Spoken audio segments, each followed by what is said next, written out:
Assalamu alaikum, my dear brothers, elders and sisters. Our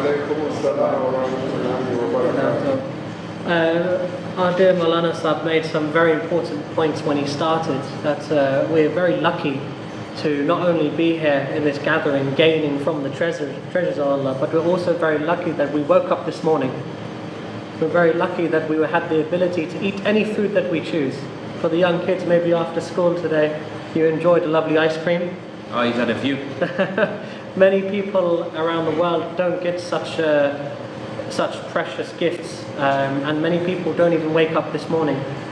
And that's very prevalent today, of all days. Today is the 11th of July, and on this day, 30 years ago, came the culmination and the end, shall we say, of a genocide against Muslims in Bosnia, in Srebrenica.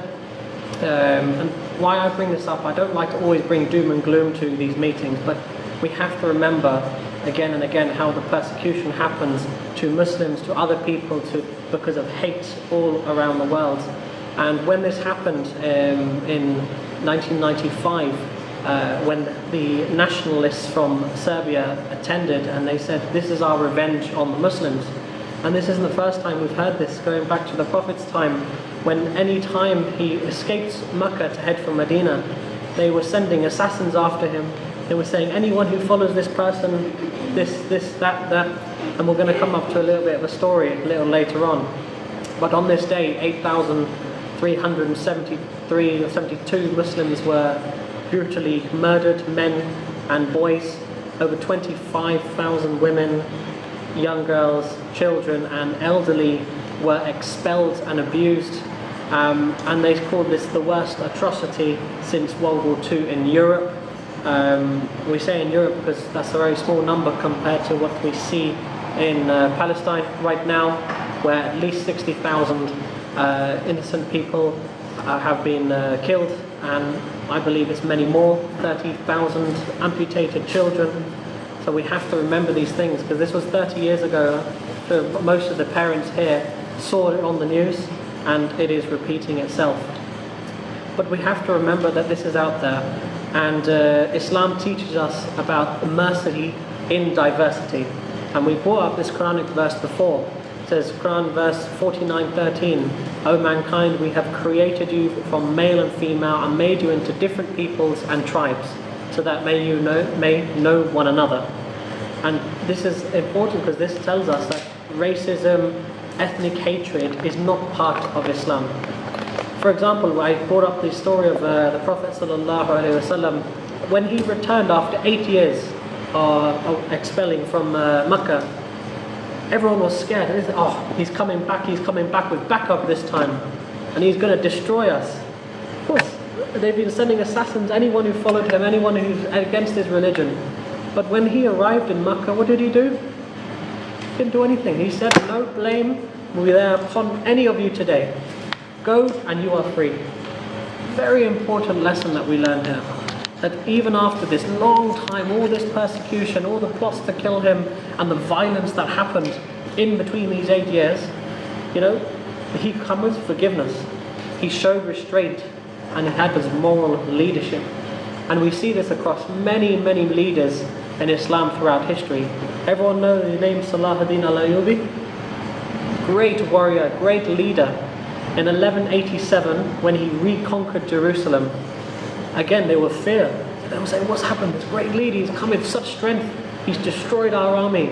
He's coming back. What is he going to do? He's going to kill everyone. He's going to throw everyone out. What did he know? He showed a lot of respect and restraint to all the religions.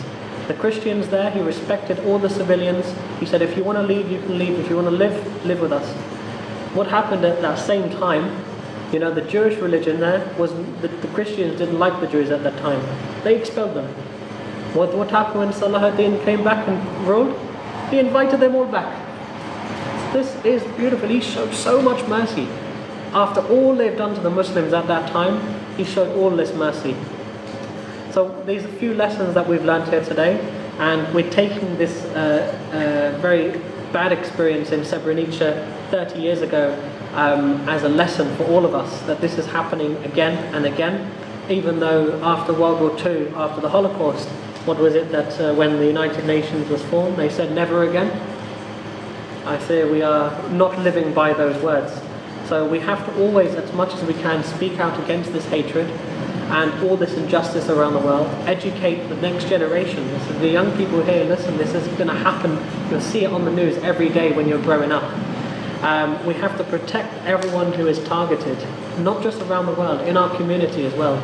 If any other religion, any other brothers, any other older people, any other different colour, race person, we see any injustice against them, we should hold up and strong. And there's a nice phrase which is on the rise now. It says, when injustice rules, resistance becomes duty. And this, all around Islam, we see this many times in Quran Hadith, that many things are legal at the time. The slave trade at that time was legal. Genocides and concentration camps, they say, was legal at the time. Was it right? No. But just because it's legal or it rules and it's law, doesn't mean it's not right. So resistance becomes your duty as a Muslim. So inshallah, may all of us try and bring this into our life, unite everyone, don't cause division, and live by the rule, never again, inshallah. MashaAllah, Jazakallah. Allah bless you, Captain Ali Javed Sahib, beautifully, eloquently raising awareness about the atrocities taken place in history and currently as well, specifically against